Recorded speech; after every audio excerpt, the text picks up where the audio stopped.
Hi ಎಲ್ಲರಿಗೂ ನಮಸ್ಕಾರ. ಇವತ್ತು ನಮ್ದು ಪ್ಲ್ಯಾನ್ ಏನಂತಂದ್ರೆ ನಮ್ದು ಗೌರ್ಮೆಂಟ್ ಅಪ್ರೂವ್ಡ್ 2030 ಸೈಟ್ ಒಳಗೆ ನಾವು ಯಾವ ರೀತಿ ಪ್ಲ್ಯಾನ್ ಮಾಡ್ಬೇಕನ್ನೋದನ್ನ ಇವತ್ತು ನಾನು ಹೇಳ್ಕೊಟ್ಟಿರ್ತೀನಿ.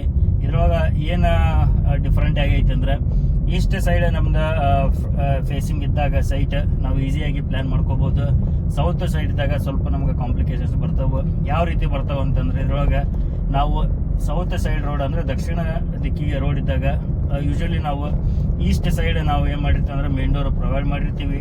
ಅವಾಗ ಏನಾಕೈತೆ ಅಂದ್ರೆ ನಮ್ದು ಈಸ್ಟ್ ಸೈಡ್ 3 to 4 ಫೀಟ್ ನಾವು ಪ್ಯಾಸೇಜ್ನ ಬಿಟ್ಕೋಬೇಕಾಕೈತಿ. ಅದರಿಂದ ನಮ್ದು ಇಲ್ಲಿ ಸೈಟ್ ಸೈಜ್ ಸಣ್ಣದಿರುತ್ತೆ. ಸೊ ಅದ್ರಾಗ ಮತ್ತೆ ಇಲ್ಲಿ ನಾವು 4 ಫೀಟ್ ಪ್ಯಾಸೇಜ್ ಅಂದ್ಕೊಳ್ಳಿ ನಮ್ಗೆ ಇನ್ನೂ ಸಣ್ಣದಾಗುತ್ತೆ ಸೈಡ್ ಸೈಜ್. ಸೊ ನಾವು ಅದನ್ನ ಇವತ್ತು ಡಿಫ್ರೆಂಟ್ ಆಗಿ ಏನು ಮಾಡೀವಿ ಅಂದ್ರೆ ಸೌತ್ ಸೈಡ್ನ ನಾವು ಫ್ರಂಟ್ ಡೋರ್ ಅಂದ್ರೆ ಮೇನ್ ಡೋರ್ನ ನಾವು ಪ್ರೊವೈಡ್ ಮಾಡಿರ್ತೀವಿ. ಸೊ ಇದು 100% ವಾಸ್ತು ಅಟೆಂಡ್ ನಾವು ಇಲ್ಲಿ ಮಾಡಿರೋದಿಲ್ಲ. ಇದನ್ನ ಫಸ್ಟಿಗೆ ಹೇಳಿರ್ತೀನಿ ನಾನು. ಆದರೆ ಅದ್ರೊಳಗೆ ನಾವು ಏನು ಮಾಡಿರ್ತೀವಿ ಅಂದ್ರೆ ಗಾಳಿ ಬೆಳಕು ಎಲ್ಲ ಕರೆಕ್ಟಾಗಿ ನಮ್ಗೆ ವೆಂಟಿಲೇಷನ್ ಮನೆಯೊಳಗೆ ಬರೋಂಗೆ ಇದನ್ನ ಪ್ಲ್ಯಾನ್ ಮಾಡಿರ್ತೀವಿ.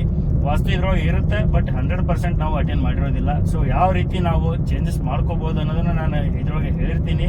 ಸೊ ಪ್ಲ್ಯಾನ್ ನೋಡ್ಕೊಂಬರೋಣ. Let's get into the plan.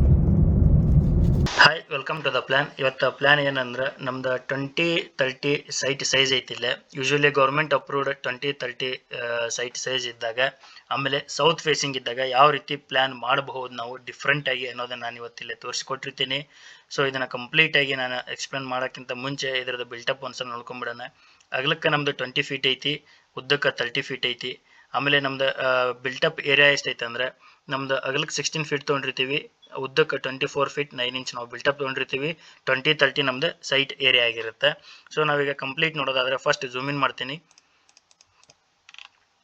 ನಮ್ದು ಸೌತ್ ಸೈಡ್ ಇಲ್ಲೇ ರೋಡ್ ಇರುತ್ತೆ. ಸೊ ಸೌತ್ ಸೈಡ್ ಇದ್ದಾಗ ನಮ್ಗೆ 2030 ಒಳಗೆ ಮನಿ ಮಾಡ್ಕೊಳೋದು ಸ್ವಲ್ಪ ಭಾಳ ಕಂಜೆಸ್ಟೆಡ್ ಅನಿಸ್ತೈತಿ. ಅಂದ್ರೆ ಇದ್ರೊಳಗೆ ನಾವು ಭಾಳ ವೆಂಟಿಲೇಷನ್ ಮತ್ತು ವಿಂಡೋಸನ್ನು ಕೊಡಕ್ಕೆ ಆಗೋದಿಲ್ಲ. ಸೊ ನಾನು ಅದನ್ನ ಆ ಸಮಸ್ಯೆಯಿಂದ ಹೊರಗೆ ಬರೋಕೆ ಇಲ್ಲೊಂದು ಪ್ಲ್ಯಾನ್ ಮಾಡಿರ್ತೀನಿ. ಸೊ ಯಾವ ರೀತಿ ಪ್ಲ್ಯಾನ್ ಮಾಡಿರ್ತೀನಿ ಅಂದ್ರೆ ಇದ್ರೊಳಗೆ ವಾಸ್ತು 100% ನಾವು ರೀಚ್ ಆಗಿರೋಂಗಿಲ್ಲ, ಸ್ವಲ್ಪ ವಾಸ್ತು ಕಾಂಪ್ರಮೈಸ್ ಮಾಡ್ಕೊಂಡಿರ್ತೀವಿ.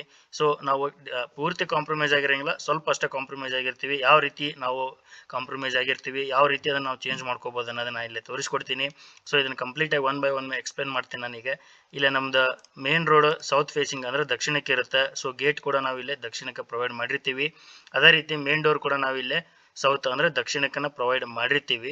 ನೋಡ್ಬೋದು ನಾವಿಲ್ಲೇ ಮೇನ್ ಡೋರಿಂದ ಒಳಗಡೆ ಬಂದ ತಕ್ಷಣ ನಮ್ಗೆ ಸೌತ್ ವೆಸ್ಟ್ ಡೈರೆಕ್ಷನ್ ಒಳಗೆ ಇಲ್ಲೇ ನಾವು ಲಿವಿಂಗ್ ರೂಮ್ನ ಪ್ರೊವೈಡ್ ಮಾಡಿರ್ತೀವಿ.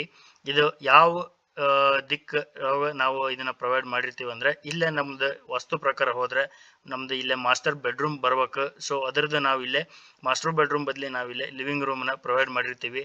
ಕಾರಣ ಇಷ್ಟ, ನಾವು ಸೌತ್ ಫೇಸಿಂಗ್ ರೋಡ್ ಇದ್ದಾಗ ಯೂಶುವಲಿ ಏನು ಮಾಡಿರ್ತೀವಿ ಅಂದ್ರೆ ಇಲ್ಲೇ ಮೇನ್ ಡೋರ್ನ ಪ್ರೊವೈಡ್ ಮಾಡಿರ್ತೀವಿ. ಅಂದ್ರೆ ನಾರ್ತ್ ಈಸ್ಟ್ ಡೈರೆಕ್ಷನ್ ಒಳಗೆ ಅಥವಾ ಇಲ್ಲೇ ಈಸ್ಟ್ ಡೈರೆಕ್ಷನ್ ಒಳಗೆ ನಾವು ಇಲ್ಲೇ ಮೇನ್ ಡೋರ್ ಪ್ರೊವೈಡ್ ಮಾಡಿರ್ತೀವಿ. ಬಟ್ ಇವತ್ತು ನಾವು ನೋಡೋದಾದ್ರೆ ಸೌತ್ ಸೈಡ್ ನಾವು ಇಲ್ಲೇ ಡೋರ್ನ ಪ್ರೊವೈಡ್ ಮಾಡಿರ್ತೀವಿ. ಆಮೇಲೆ ಇದು ನಮ್ದು ಸೈಟ್ ಸೈಜು ಸಣ್ಣದಾಗಿರೋದ್ರಿಂದ ನಾವು ಸೈಟಿಗೆ ತಕ್ಕಂಗೆ ಇದನ್ನ ಪ್ಲಾನ್ ಅನ್ನ ಅನುಗುಣವಾಗಿ ಚೇಂಜ್ ಮಾಡ್ಕೊಂಡಿರ್ತೀವಿ. ಸೊ ಅದಕ್ಕೋಸ್ಕರ ನಾವಿಲ್ಲಿ ಲಿವಿಂಗ್ ರೂಮ್ನ ಕೊಟ್ಟಿರ್ತೀವಿ. ಲಿವಿಂಗ್ ರೂಮ್ ಸೈಜ್ ನೋಡೋದಾದ್ರೆ ನಮ್ದು 9 ಫೀಟ್ ಅಗಲಕ್ಕೆ ಐತಿ, 12 ಫೀಟ್ 9 ಇಂಚ್ ನಮ್ಗೆ ಇಲ್ಲೇ ಉದ್ದಕ್ಕೆ ಸಿಗುತ್ತೆ. ನೆಕ್ಸ್ಟ್ ನಾವಿಲ್ಲೇ ಸೌತ್ ಈಸ್ಟ್ ಡೈರೆಕ್ಷನ್ ಒಳಗೆ ಕಿಚನ್ ಅನ್ನ ಪ್ರೊವೈಡ್ ಮಾಡಿರ್ತೀವಿ. ಸೊ ನಾವು ಇಲ್ಲೇ ಆಗ್ನೇಯ ದಿಕ್ಕಿಗೆ ನಮ್ದು ಇದು ಕರೆಕ್ಟಾಗಿ ವಾಸ್ತು ಪ್ರಕಾರ ಕಿಚನ್ ಇಲ್ಲೇ ಇರುತ್ತೆ. ಸೊ ನಮ್ದು ಇಲ್ಲೇ ವಾಸ್ತು ಪ್ರಕಾರ ಕಿಚನ್ ನಾವು ಇಲ್ಲಿ ಪ್ರೊವೈಡ್ ಮಾಡಿರ್ತೀವಿ. ಇದ್ರ ಸೈಜ್ ಅಂದ್ರೆ 5 ಫೀಟ್ ನಮ್ಗೆ ಅಗಲಕ್ಕೆ ಸಿಗುತ್ತೆ, 9 ಫೀಟ್ 3 ಇಂಚ್ ಇಲ್ಲೇ ನಮ್ಗೆ ಉದ್ದಕ್ಕೆ ಸಿಗುತ್ತೆ. ಆಮೇಲೆ ಇದ್ರೊಳಗೆ ನಾವು ನೋಡ್ಬೋದು, ಇಲ್ಲೇ ಝೂಮ್ ಇನ್ ಮಾಡತ್ತೀನಿ. ಸೆಲ್ಫಿಗೆ ಅಂತೇಳಿ ಇಲ್ಲೇ 3 ಫೀಟ್ ಜಾಗ ಬಿಟ್ಟಿರ್ತೀವಿ ನಾವು. ಇಲ್ಲಿ ಬೇಕಂದ್ರೆ ಫ್ರಿಜ್ಜನ್ನು ಕೂಡ ನಾವು ಇಟ್ಕೋಬಹುದು, ಅಥವಾ ಇಲ್ಲೇ ನಮಗೆ ಫ್ರಿಜ್ ಬೇಡ ಸೆಲ್ಫ್ ಬೇಕಂದ್ರೆ ಫ್ರಿಜ್ನ ಈ ಜಾಗದಾಗ ಇಲ್ಲೇ ನಾವು ಪ್ಲೇಸ್ ಮಾಡ್ಕೋಬಹುದು. ಇಲ್ಲೇ ಕಿಚನ್ ನಮ್ದು ಓಪನ್ ಕಿಚನ್ ಆಗಿರುತ್ತೆ, ಯಾವುದೇ ರೀತಿ ಡೋರ್ನ ನಾವು ಇಲ್ಲೇ ಪ್ರೊವೈಡ್ ಮಾಡಿರೋದಿಲ್ಲ. ನೆಕ್ಸ್ಟ್ ನಮ್ದು ಇಲ್ಲೇ 6 ಫೀಟ್ ಉದ್ದದ್ದು ನಮ್ದು ಇಲ್ಲೇ ಕಿಚನ್ ಕಟ್ಟಿ ಆಗಿರುತ್ತೆ, ಸಾಕಷ್ಟು ಇದು ದೊಡ್ಡದು ಆಗಿರುತ್ತೆ ನಮ್ಗೆ. ಆಮೇಲೆ ಸಿಂಕ್ ಕೂಡ ನಾವು ಇಲ್ಲೇ 3.5 ಫೀಟ್ ಸಿಂಕಿಗೆ ಜಾಗ ಬಿಟ್ಟಿರ್ತೀವಿ ಈ ಕಡೆ. ಸೊ ಇದು ನಮ್ದು ಕಿಚನ್ ಆಗಿರುತ್ತೆ. ಇಲ್ಲೇ ನಾವು ಜಾಗ ಸಣ್ಣದಿರೋದಕ್ಕೆ ಕಿಚನ್ ಕೂಡ ನಮ್ದು ಅಗಲಕ್ಕೆ 5 ಫೀಟ್ ನಮ್ಗೆ ಸಿಕ್ಕಿರುತ್ತೆ.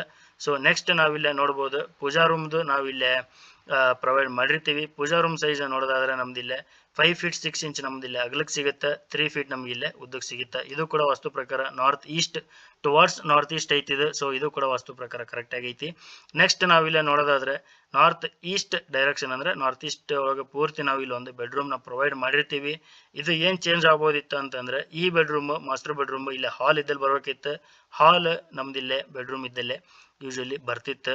ಅದು ನಾವು ಇಲ್ಲೇ ಮೇನ್ ಡೋರ್ನ ಪ್ರೊವೈಡ್ ಮಾಡಿದಾಗ ಬರ್ತಿತ್ತು. ಸೊ ಇವತ್ತು ನಾವು ಇಲ್ಲೇ ಮೇನ್ ಡೋರ್ ಪ್ರೊವೈಡ್ ಮಾಡಿದ್ರೆ ಏನಾಗ್ತೈತೆ ಅಂದರೆ ಇಲ್ಲೇ ಅಟ್ಲೀಸ್ಟ್ ನಾವು ಸೆಟ್ ಬ್ಯಾಕ್ನ 3 ಫೀಟ್ ಮಿನಿಮಮ್ ಬಿಡಬೇಕಾಗ್ತೈತಿ. ಇಲ್ಲೇ 3 ಫೀಟ್ ನಾವು ಬಿಟ್ವಿ ಅಂದ್ರೆ ಇಲ್ಲೇ ನಾವು ಲಿವಿಂಗ್ ರೂಮ್ನ ಕೊಡ್ಬೋದು. ಬಟ್ ಇಲ್ಲಿ 3 ಫೀಟ್ ಬಿಟ್ಟಾಗ ನಾವು ಇದನ್ನ ಲಿವಿಂಗ್ ರೂಮ್ ಅಟ್ಲೀಸ್ಟ್ ನಮ್ದು ಒಂದು 12 ಫೀಟ್ ನಮ್ಗೆ ಒಂದು ಸೈಡ್ ಅಂದರೆ 10/12 ಆಗಲಿ 9/12 ಆಗಲಿ ಸಿಕ್ತಂದ್ರೆ ನಮ್ಗೆ ಲಿವಿಂಗ್ ರೂಮ್ ದೊಡ್ಡದಾಗ್ತೈತಿ. ಸೊ ಇಲ್ಲಾದ್ರೆ ಅಷ್ಟು ಜಾಗ ಸಿಗ್ತಿರಂಗಿಲ್ಲ. ಇದನ್ನು ನಾವು ಕವರ್ ಮಾಡ್ಕೊಂಡ್ರೂ ಕೂಡ ನಮ್ಗೆ ಇಲ್ಲೇ 12 ಫೀಟ್ ರೀಚ್ ಆಗಕ್ಕೆ ನಾವು ಸ್ವಲ್ಪ ಕಷ್ಟ ಆಗ್ತಿತ್ತು. ಸೊ ಅದಕ್ಕೆ ನಾವೇನು ಮಾಡೀವಿ ಅಂದ್ರೆ ಪ್ಲ್ಯಾನ್ ಕಂಪ್ಲೀಟಾಗಿ ಇದು ನಮ್ಗೆ ವೆಂಟಿಲೇಷನ್ ಮತ್ತು ಗಾಳಿ ಬೆಳಕು ಬರೋಂಗೆ ಇದನ್ನು ನೋಡ್ಕೊಂಡಿರ್ತೀವಿ. ಆ ಕಾರಣಕ್ಕಾಗಿ ನಾವು ಇಲ್ಲೇ ಇದನ್ನ ಇಂಟರ್ಚೇಂಜ್ ಮಾಡಿರ್ತೀವಿ ಬೆಡ್ರೂಮ್ ಮತ್ತು ಲಿವಿಂಗ್ ರೂಮ್ನ. ಇಲ್ಲೇ ಬೆಡ್ರೂಮ್ ಒಳಗೆ ನಾವು ಏನೇನು ಪ್ರೊವೈಡ್ ಮಾಡಿರ್ತೀವಿ ಅಂದರೆ ಇದು ಸೈಜ್ ನೋಡೋದಾದ್ರೆ 10 ಫೀಟ್ ನಮ್ದು ಅಗಲಕ್ಕೆ ಐತಿ. ಆಮೇಲೆ 8 ಫೀಟ್ 3 ಇಂಚ್ ನಮ್ದು ಇಲ್ಲೇ ಉದ್ದಕ್ಕೆ ಸಿಗುತ್ತೆ. ನಾವು ಬೆಡ್ರೂಮ್ ಒಳಗೆ ಒಂದು ಸ್ಮಾಲ್ ವಾರ್ಡ್ರೋಬ್ ಏರಿಯಾ ಕೂಡ ಇಲ್ಲೇ ಮಾಡಿರ್ತೀವಿ. ಇದನ್ನ ಇಲ್ಲೇ ನಾವು ಪ್ರೊವೈಡ್ ಮಾಡಿರ್ದಿಲ್ಲಿ ನೋಡ್ಬೋದು. ನೆಕ್ಸ್ಟ್ ನಾವಿಲ್ಲ ನೋಡೋದಾದ್ರೆ ಇನ್ನೊಂದು ಇಲ್ಲೇ ನೀವು ಗಮನಿಸ್ಬೋದು, ಈ ಕಡೆ ನಾವು ನಾರ್ತ್ ಸೈಡ್ ವಾಲ್ ನಾವೇನಿದೆ ಕಂಪೌಂಡ್ ವಾಲ್ ಐತಲ್ಲ ಇದೇ ನಮ್ದು ಮನಿ ವಾಲ್ ಆಗಿರುತ್ತೆ. ಸೊ ಅದಕ್ಕಾಗಿ ನಾವು ಇಲ್ಲಿ ಯಾವುದೇ ರೀತಿಯಾದಂಥ ವೆಂಟಿಲೇಷನ್ ಅಥವಾ ಕಿಟಕಿನ ಪ್ರೊವೈಡ್ ಮಾಡಿರಂಗಿಲ್ಲ. ಬಟ್ ಇಲ್ಲಿ ನೋಡ್ಬೋದು ನೀವು ಬೆಡ್ರೂಮಿಗೆ 2 ಕಿಟಕಿನ ನಾವು ಪ್ರೊವೈಡ್ ಮಾಡಿರ್ತೀವಿ. ಯಾಕಂದ್ರೆ ಇಲ್ಲೇ ಮುಂದೆ ಬಂದಂಗೆ ನಮ್ದು ಇಲ್ಲೇ 1.5 ಫೀಟ್ ಇಲ್ಲೇ ನಾವು ಹಿಂದೆ ನಮ್ದು ಸೆಟ್ ಬ್ಯಾಕ್ ಇಲ್ಲೇ ಸಿಗುತ್ತೆ. ಸೊ ಆ ಕಾರಣಕ್ಕೆ ನಾವು ಇಲ್ಲೇ ಕಿಟಕಿನ ಪ್ರೊವೈಡ್ ಮಾಡಿರ್ತೀವಿ. ಅದೇ ರೀತಿ ಈ ಕಡೆನೂ ಕೂಡ ನಮ್ದು 1.5 ಫೀಟ್ ಇಲ್ಲೇ ನಮ್ದು ಕಂಪೌಂಡ್ ಒಳಗೆ ಜಾಗ ಇರುತ್ತೆ. ಇದು ನಮ್ದು ಕಂಪೌಂಡ್ ಆಗಿರುತ್ತೆ, ಇದು ನಮ್ದು ಮನಿ ವಾಲ್ ಆಗಿರುತ್ತೆ. ಇಲ್ಲಿ 1.5 ಫೀಟ್ ಇರುತ್ತೆ. ಸೊ ಇಲ್ಲಿ ಕೂಡ ನಮ್ಗೆ ಜಾಗ ಇರೋದಕ್ಕೆ ನಾವು ಇಲ್ಲಿ ಕಿಟಕಿ ಪ್ರೊವೈಡ್ ಮಾಡ್ಕೊಂಡಿವಿ. ಇನ್ನು ಟಾಯ್ಲೆಟ್ ರೂಮದ್ದು ನಾವು ನೋಡೋದಾದ್ರೆ ಸೈಜ್ 4 ಫೀಟ್ ನಮ್ದು ಅಗಲಕ್ಕೆ ಸಿಗುತ್ತೆ, 7 ಫೀಟ್ 6 ಇಂಚ್ ನಮ್ಗೆ ಇಲ್ಲೇ ಉದ್ದಕ್ಕೆ ಸಿಗುತ್ತೆ. ಇಲ್ಲೇ ನೋಡ್ಬೋದು ಇಲ್ಲೇ ಜಾಗ ಖಾಲಿ ಐತಿ. ಇಲ್ಲೇ ಬೇಕಂದ್ರೆ ಒಂದು ಸಿಂಕ್ ಕೂಡ ನಾವು ಪ್ರೊವೈಡ್ ಮಾಡ್ಕೋಬಹುದು. ಇನ್ನು ಇದೇನಿದೆ ಅಂತ ಕೇಳಿದ್ರೆ ಇದು ಜಸ್ಟ್ ಕರ್ಟನ್ ಅಂತಂದು ನಾನು ಇಲ್ಲೇ ಇದನ್ನ ತೋರ್ಸಕ್ಕೆ ಕರ್ಟನ್ದು ಒಂದು ಸಿಂಬಲ್ ತೋರ್ಸಕ್ಕೆ ಇದನ್ನ ನಾನು ಪ್ರೊವೈಡ್ ಮಾಡಿರ್ತೀನಿ. ಎದಕ್ಕಪ್ಪ ಅಂದ್ರೆ ಇಲ್ಲಿ ಮೇನ್ ಡೋರ್ ಐತಿ ನಮ್ದು. ಇಲ್ಲೇ ಡೈರೆಕ್ಟ್ ಮೇನ್ ಡೋರ್ ತೆಗೆದುಕೊಳ್ಳೆ ನಮ್ದು ಇಲ್ಲೇ ಡೈರೆಕ್ಟ್ ಟಾಯ್ಲೆಟ್ದ ಡೋರ್ ಇರುತ್ತೆ. ಸೊ ಅದನ್ನ ಅವಾಯ್ಡ್ ಮಾಡಕ್ಕೆ ಇಲ್ಲೊಂದು ಕರ್ಟನನ್ನು ನಾವು ಇಲ್ಲೇ ಹಾಕೊಂಡ್ರೆ ಇದು ನಮ್ದು ಈ ಕಡೆ ಒಳಗೆ ನಮ್ದು ಇದು ಕಾಣೋದಿಲ್ಲ ಡೈರೆಕ್ಟ್ ಮೇನ್ ಡೋರ್ ತೆಗೆದ ತಕ್ಷಣ. ಆಮೇಲೆ ನಮ್ದು ಇಲ್ಲೇ ಡೋರ್ ಬೆಡ್ರೂಮ್ ಡೋರ್ ಇಲ್ಲಿರುತ್ತೆ. ಸೊ ನಮ್ಗೆ ಏನು ಬೆಡ್ರೂಮಿಗೆ ಪ್ರವೇಶಿಗೆ ನಮ್ಗೆ ಡಿಸ್ಟರ್ಬ್ ಆಗಲ್ಲ ಮೇನ್ ಡೋರ್ ಓಪನ್ ಇದ್ರು. ಬಟ್ ಡಿಸ್ಟರ್ಬ್ ಆಗೋದಂದ್ರೆ ಇಲ್ಲೇ ಟಾಯ್ಲೆಟ್ದು ಡೈರೆಕ್ಟ್ ಎಂಟ್ರಿ ಇರುತ್ತೆ. ಸೊ ಇಲ್ಲೊಂದು ಕರ್ಟನ್ ಹಾಕೊಂಡ್ರೆ ಅದು ಕೂಡ ನಮ್ದು ಕ್ಲಿಯರ್ ಆಗುತ್ತೆ. ನೆಕ್ಸ್ಟ್ ಇಲ್ಲೇ ನಾವು ನೋಡೋದಾದ್ರೆ ಪೂಜಾ ರೂಮ್ಗೆ ಕೂಡ ನಾವು ಇಲ್ಲೊಂದು ಡೋರ್ ಮೆನ್ಷನ್ ಮಾಡಿರ್ತೀವಿ. PD ಅಂತ ಇರುತ್ತಲ್ಲ, P ಅಂದ್ರೆ ಪೂಜಾ ರೂಮು, D ಅಂದ್ರೆ ಡೋರ್. ನೆಕ್ಸ್ಟ್ ಇದು ಟಾಯ್ಲೆಟ್ದು ಡೋರ್ ಆಗಿರುತ್ತೆ. ನಮ್ದು 2.5 ಫೀಟಿಂದ ಅಗಲ 7 ಫೀಟ್ ಹೈಟ್ ಮಾಡ್ಕೋಬಹುದು. ಇದು ಕೂಡ ನಮ್ದು ಇಲ್ಲೇ ಡೋರ್ ಇರುತ್ತೆ, 3 ಫೀಟ್ ಅಗಲ 7 ಫೀಟ್ ಹೈಟ್ ಮಾಡ್ಕೋಬಹುದು. ಕಿಚನ್ ಓಪನ್ ಆಗಿರುತ್ತೆ. ಮೇನ್ ಡೋರ್ 3.5 ಫೀಟ್ ಅಗಲ 7 ಫೀಟ್ ಹೈಟ್ ಮಾಡ್ಕೋಬಹುದು. ಒಂದ್ಸಲ ಕಂಪ್ಲೀಟ್ ಪ್ಲಾನ್ ತೋರಿಸ್ತೀನಿ. ನೆಕ್ಸ್ಟ್ ಇಲ್ಲೇ ನಾವು ನೋಡ್ಬೋದು ಹೊರಗಡೆ ಒಂದು ಸ್ಟೇರ್ ಕೇಸನ್ನು ನಾವು ಪ್ರೊವೈಡ್ ಮಾಡಿರ್ತೀವಿ. ಸೊ ಇದು ನಮ್ದು ಇಲ್ಲೇ ಹೊರಗಡೆ ಯಾವ ಸೈಡ್ ಸ್ಟೇರ್ ಕೇಸ್ ಇರುತ್ತೆ ಅಂದ್ರೆ ಸೌತ್ ಈಸ್ಟ್ ಡೈರೆಕ್ಷನ್ ಒಳಗೆ ನಮ್ದು ಸ್ಟೇರ್ ಕೇಸ್ ಬಂದಿರುತ್ತೆ. ಇದ್ರೊಳಗೆ ನಾವು ಕಂಪ್ಲೀಟ್ ಆಗಿ ಏನೇನು ವಸ್ತು ಅಟೆಂಡ್ ಮಾಡಿಲ್ಲ ಅನ್ನೋದನ್ನ ನಾನು ಹೇಳೋಕ್ಕಿಂತ ಮುಂಚೆ ಏನೇನು ಅಟೆಂಡ್ ಮಾಡೀವಿ ಅಂತಂದು ಹೇಳ್ತೀನಿ. ಇಲ್ಲೇ ಸೌತ್ ಈಸ್ಟ್ ಕಾರ್ನರ್ ಒಳಗೆ ನಮ್ದು ಕಿಚನ್ ಇರಬೇಕು. ಸೊ ಇದು ಕಿಚನ್ ಕರೆಕ್ಟಾಗಿ ಐತಿ. ನೆಕ್ಸ್ಟ್ ನಮ್ದು ಇಲ್ಲೇ ನಾರ್ತ್ ಈಸ್ಟ್ ಡೈರೆಕ್ಷನ್ ಒಳಗೆ ನಾರ್ತ್ ವೆಸ್ಟ್ ಡೈರೆಕ್ಷನ್ ಒಳಗೆ ಟಾಯ್ಲೆಟ್ ಇರಬೇಕು. ಸೊ ಇದು ನಾರ್ತ್ ವೆಸ್ಟ್ ಡೈರೆಕ್ಷನ್ ಒಳಗೆ ಟಾಯ್ಲೆಟ್ ಐತಿ. Next towards north east direction ಒಳಗೆ ನಮ್ದು ಪೂಜಾ ರೂಮ್ ಇರಬೇಕು. ಇದು ಕೂಡ ಐತಿ. ಇದ್ರೊಳಗೆ ಏನು ನಮ್ದು ಚೇಂಜ್ ಆಗೈತೆ ಅಂದ್ರೆ ಇದು ಇಲ್ಲಿ ಬರ್ಬೇಕಿತ್ತು, ನೆಕ್ಸ್ಟ್ ಇದು ಇಲ್ಲಿ ಬರ್ಬೇಕಿತ್ತು. ಇದು ಒಂದೇ ಡಿಫ್ರೆನ್ಸ್ ನಮ್ದು. ಸೊ ಇದು ನಮ್ದು ಇಂಟರ್ಚೇಂಜ್ ಇಲ್ಲಿ ನಾವು ಮಾಡ್ಕೊಂಡಿರ್ತೀವಿ. ಕಾರಣ ಇಷ್ಟೇ, 2030 ಒಳಗೆ ಸೌತ್ ಫೇಸಿಂಗ್ ಒಳಗೆ ನಾವು ಈಸ್ಟ್ ಕಡೆ ಅಂದ್ರೆ ಇಲ್ಲೇ ಮೇನ್ ಡೋರ್ ಕೊಟ್ರೆ ನಮ್ಗೆ ಒಂದು ಸ್ವಲ್ಪ ವೆಂಟಿಲೇಷನ್ ಪ್ರಾಬ್ಲಮ್ ಆಗ್ತೈತಿ ಅಂತೇಳಿ ನಾವು ಈ ಥರ ಪ್ಲ್ಯಾನ್ ಮಾಡ್ಕೊಂಡಿರ್ತೀವಿ. ಇಲ್ಲಿ ನೋಡ್ಬೋದು ನಾವು ಪ್ರತಿಯೊಂದು ರೂಮಿಗೂ ನಮ್ಗೆ ಇಲ್ಲೇ ಕ್ರಾಸ್ ವೆಂಟಿಲೇಷನ್ ಐತಿ. ಲಿವಿಂಗ್ ರೂಮ್ಗೆ ಇಲ್ಲೊಂದು ಕಿಟಕಿ ಐತಿ, ಇಲ್ಲೊಂದು ಕಿಟಕಿ ಐತಿ. ಸೊ ಇದು ಕ್ರಾಸ್ ವೆಂಟಿಲೇಷನ್ ಆಯಿತು. ನೆಕ್ಸ್ಟ್ ಕಿಚನ್ಗೆ ಕೂಡ ಇಲ್ಲಿ ಒಂದು ಕಿಟಕಿ ಐತಿ, ಇಲ್ಲೊಂದು ಕಿಟಕಿ ಐತಿ.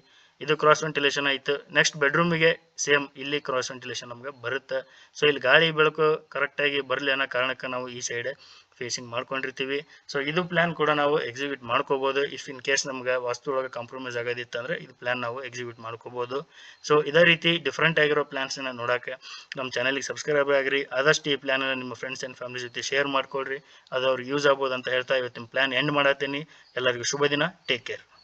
ಪ್ಲ್ಯಾನ್ ಇದಾಗಿತ್ತು. ಇದ್ರೊಳಗೆ ನಾವು ಗಾಳಿ ಮಹತ್ವಕ್ಕೆ ಇಂಪಾರ್ಟೆನ್ಸ್ ಕೊಟ್ಟು ಈ ಪ್ಲ್ಯಾನ್ ನಾನು ಮಾಡಿರ್ತೀನಿ. ಸೊ ಏನಾಗಿರುತ್ತೆ ಅಂದ್ರೆ ಸೌತ್ ಸೈಡ್ ನಮ್ದು ಸೈಟ್ ಅಂದ್ಕೊಳ್ಳೆ ನಾವು ಏನು ಮಾಡಿರ್ತೀವಿ ಯೂಶಲಿ ಈಸ್ಟ್ ಸೈಡ್ ನಾವು ಮೇನ್ ಡೋರ್ ಮಾಡ್ಕೊಂಡಿರ್ತೀವಿ. ಆ ರೀತಿ ಮಾಡಿದಾಗ ನಮ್ಗೆ ಏನಾಗುತ್ತೆ ಅಂದ್ರೆ ಗಾಳಿ ಬೆಳಕಿಂದ ಸ್ವಲ್ಪ ಏನಾಗುತ್ತೆ ಕಡಿಮೆ ಬರ್ತೈತಿ. ಸೊ ಈ ರೀತಿ ಮಾಡ್ಕೊಂಡ್ರೆ ಚೆನ್ನಾಗಿರ್ತೈತಿ ಅಂತೇಳಿ ನನಗೆ ಅನಿಸ್ತು. ಸೊ ಅದಕ್ಕೋಸ್ಕರ ಆ ಪ್ಲಾನ್ ನಾನು ಹಾಕಿರ್ತೀನಿ. ಅಗೇನ್ ಅದು ಕೆಲವೊಂದಿಷ್ಟು ಮಂದಿಗೆ ಲೈಕ್ ಆಗ್ಬೋದು, ಕೆಲವೊಂದಿಷ್ಟು ಮಂದಿ ಇದು ವಾಸ್ತು ಪ್ರಕಾರ ಇಲ್ಲ ಅಂತ ಹೇಳ್ಬೋದು. ಅದ್ರಾಗ ನಾನು ವಿಡಿಯೋದಾಗ ಹೇಳ್ದಂಗೆ ಇದ್ರೊಳಗೆ ಏನು ಚೇಂಜ್ ಐತೆ ಅಂದರೆ ಹಾಲ್ ಮತ್ತು ಬೆಡ್ರೂಮ್ ಇಂಟರ್ಚೇಂಜ್ ಆಗ್ಯಾವು. ಇನ್ನು ಉಳಿದಿದ್ದೆಲ್ಲ ಕರೆಕ್ಟಾಗಿ ಅದ್ರ ಪ್ಲೇಸಿಗೆ ಅದು ವಾಸ್ತು ಪ್ರಕಾರ ಅಂತ ಹೇಳ್ತಾ, ನಿಮ್ಗೆ ಪ್ಲ್ಯಾನ್ ಲೈಕ್ ಆಗಿದ್ರೆ ಕಾಮೆಂಟ್ ಮಾಡಿರಿ, ನಿಮ್ಮ ಫ್ರೆಂಡ್ಸ್ ಆ್ಯಂಡ್ ಫ್ಯಾಮಿಲಿ ಜೊತೆ ಶೇರ್ ಮಾಡಿರಿ. ಡಿಫ್ರೆಂಟಾಗಿ ನಾವು ಏನೋ ಟ್ರೈ ಮಾಡಿರ್ತೀನಿ ಅಷ್ಟೇ. ಸೊ ಇದೇ ರೀತಿ ಡೈಲಿ ಒಂದೊಂದು ಪ್ಲ್ಯಾನ್ ನೋಡೋಕೆ ನಮ್ಮ ಚಾನಲ್ಗೆ ಸಬ್ಸ್ಕ್ರೈಬ್ ಮಾಡಿರಿ ಅಂತ ಹೇಳ್ತಾ ಎಲ್ಲರಿಗೂ ಶುಭ ದಿನ. Take care.